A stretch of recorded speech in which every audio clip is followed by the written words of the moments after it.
안녕하세요. 주식의 소리의 애솔입니다.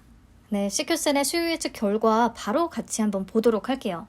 영상은 제가 17일에 업로드 해뒀으니까 못 보신 분들이 계시다면 참고하면 될 것 같고요.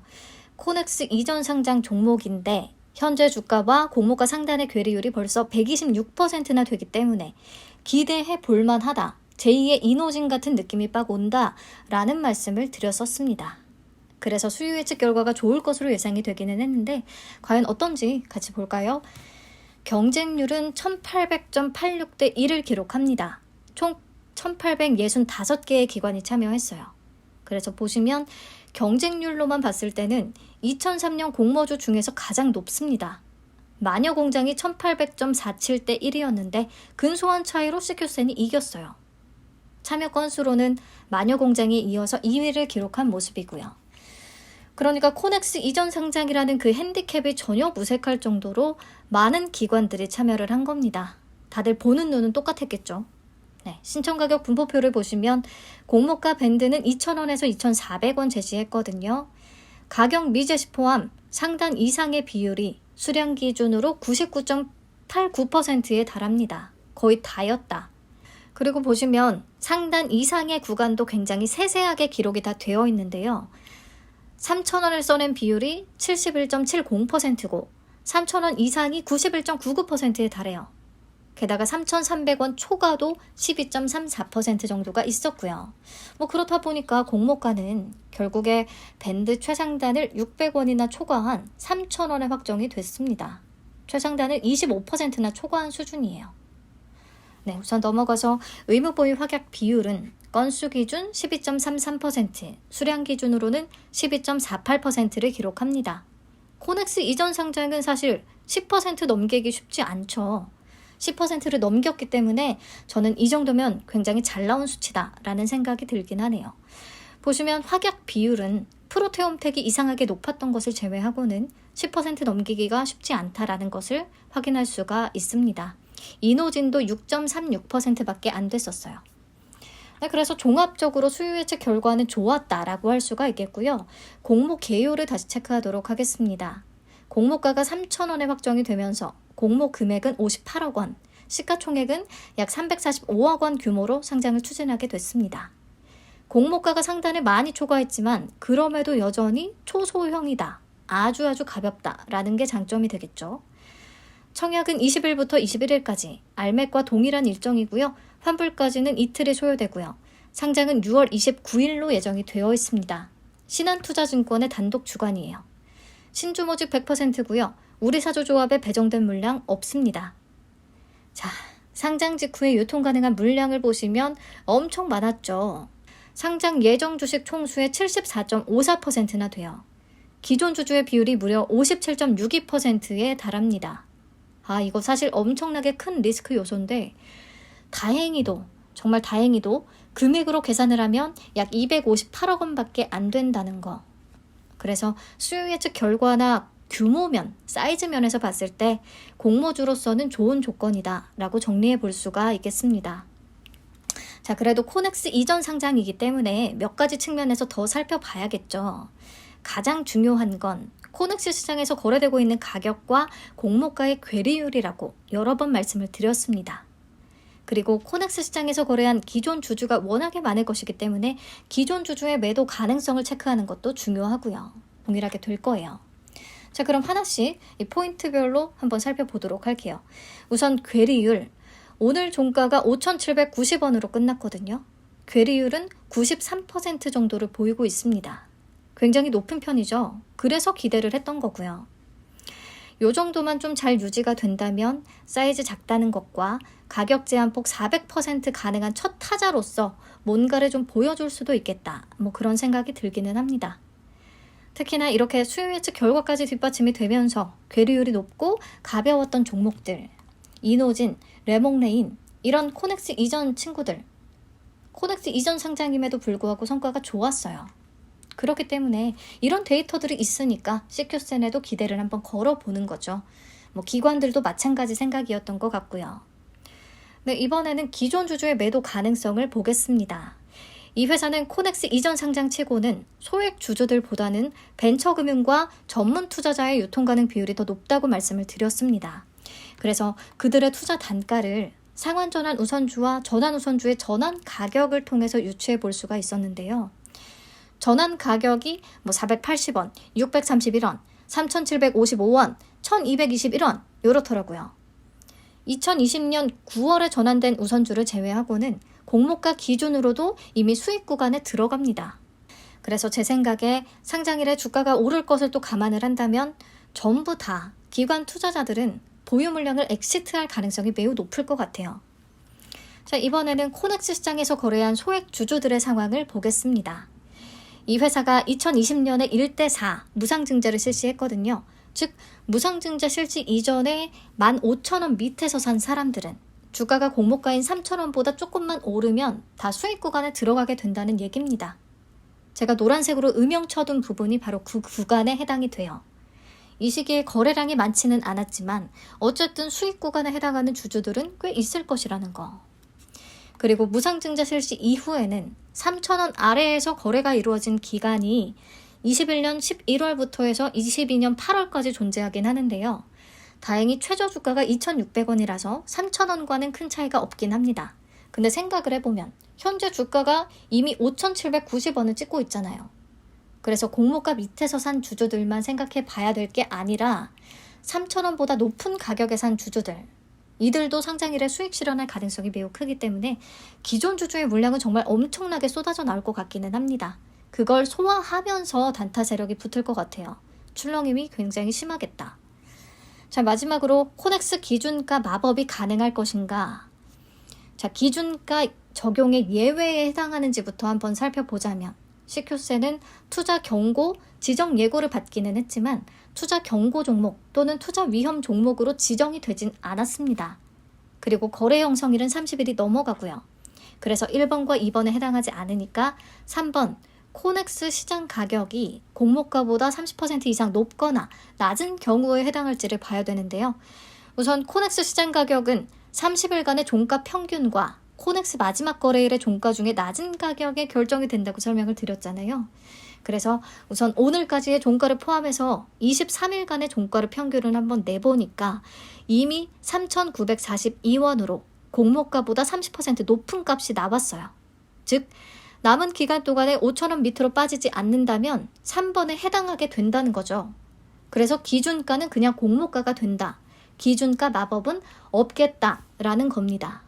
근데 실망할 필요 없다는 거 아시죠? 오히려 이렇게 괴리율이 너무 높아서 기준가 마법이 적용되지 않는 경우에 상장의 성과가 더 좋았기 때문입니다. 이노진도 마찬가지였고요. 다시 한번 이노진하고만 비교를 해볼게요. 조건만. 이노진은 청약 2일차 기준 괴리율이 109.7%였고요. CQ세는 오늘 종가 기준 괴리율 93% 보여주고 있습니다. 그래서 청약일까지 조금 더 벌어졌으면 좋겠다는 생각이 들긴 하네요. 상장일 전까지 쭉 더 올라주면 더 좋고요. 자, 공모 규모, CQ선이 더 적고 또 시가총액도 CQ선이 더 가벼운데 유통 가능 물량과 금액 측면에서는 이노진의 조건이 더 좋긴 합니다. 그래서 상장일의 흔들림은 CQ선이 훨씬 클 것 같아요. 가격 제한폭까지 확대된 마당이라 정말 장난 아닐 것 같습니다. 아무튼 이노진도 기존 주주의 매도 가능성은 높았어요. 워낙에 주가가 고공행진을 했기 때문에. 그럼에도 상장 이후에 최고가 기준 수익률 175%를 찍었습니다. 공모가 대비해서 175%. 그렇다면 CQ세는 지금 상장 당일에 바로 이 정도 수익률을 찍을 가능성이 있다는 거죠. 따상을 넘어서서. 400% 노리고 들어온 단타 덕분에 생각보다 더 오를 수가 있는 거고요. 워낙 가벼우니까. 네, 그래서 주가가 남은 기간 동안에 급락을 하지만 않는다면 좀 좋은 기대를 품고 우리가 6월 마지막 주를 보낼 수가 있을 것 같습니다. 자, 문제는 주당 단가가 너무 저렴하고 또 청약 한도가 낮아서 배정을 받을 수 있는 물량이 많지 않을 것이라는 거죠. 균등 물량은 24만 3,500주고요. 청약 수수료 2,000원 존재하고요. 온라인 청약 시에 200%에 해당하기 때문에 전부 3만 2,000주까지 청약이 가능할 텐데 증거금으로 4,800만 원 밖에 안 됩니다. 최소 청약 수량은 50주예요. 7만 5천 원 필요하겠죠. 자, 그럼 청약 건수부터 예상을 해볼까요? 사실 신한도 계좌 수가 적은 증권사는 아닙니다. LG엔솔 때 워낙에 많이들 만드셨기 때문에.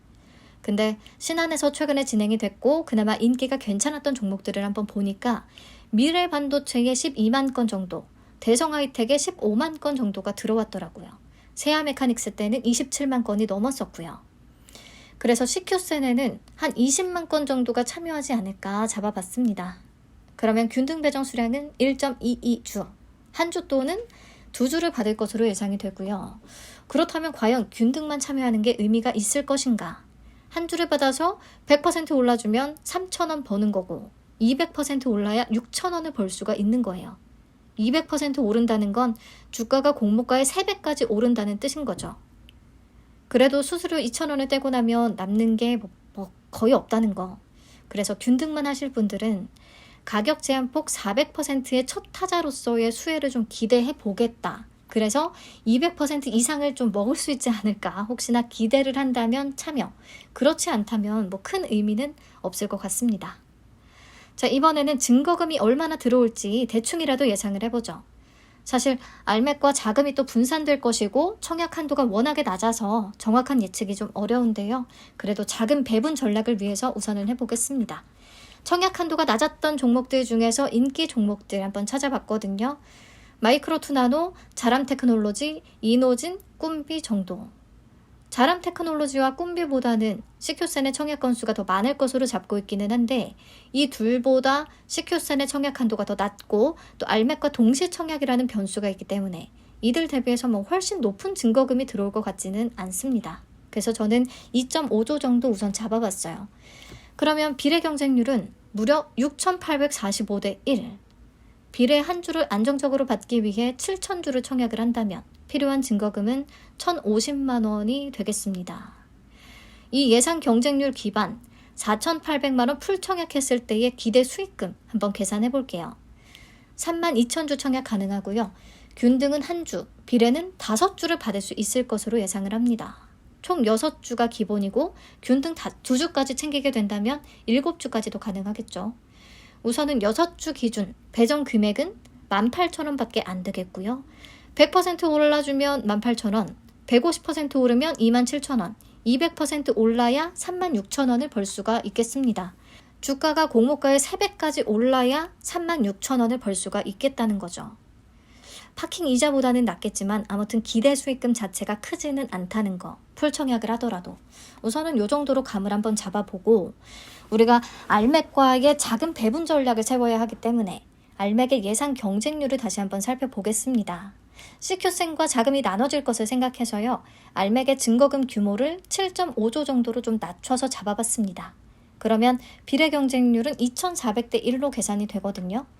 이 경쟁률 기반으로 546입을 계산을 해보는 거죠. 비례 한 주는 1,600주, 비례 두 주는 4,000주, 비례 세 주는 7,000주, 비례 네 주는 9,000주. 일반 등급 만주 풀청약 시에 비례 4주 정도가 예상이 되네요. 보시면 증거금 5천만 원에 알맥 비례 한 주씩을 더 받을 수도 있고 아닐 수도 있고 그런 정도로 계산이 되거든요. 즉 CQ센에 4,800만 원 풀청약을 할 거냐 아니면 알맥 비례 한 주를 더 받을 거냐 이런 문제가 될 것 같아요. 예를 들어서요.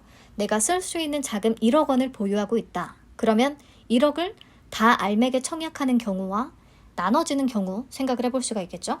우선 1억을 다 알맥에 청약한 경우 4,000주 청약이 가능하고 균등 0주, 비례 2주를 받게 되면 기대 수익금은 이렇게 되거든요. 만약에 가격 제한폭의 바를 좀 받아서 150%까지 올라준다면 15만 원을 기대해 볼 수 있다는 소리예요. 근데 1억 원을 알맥 5천과 CQ센 4,800만 분산 청약을 했다고 해봅시다. 그러면 알맥은 균등 0주, 비례 한 주. 그래서 똑같이 150%가 올라준다면 75,000원을 기대할 수가 있겠죠.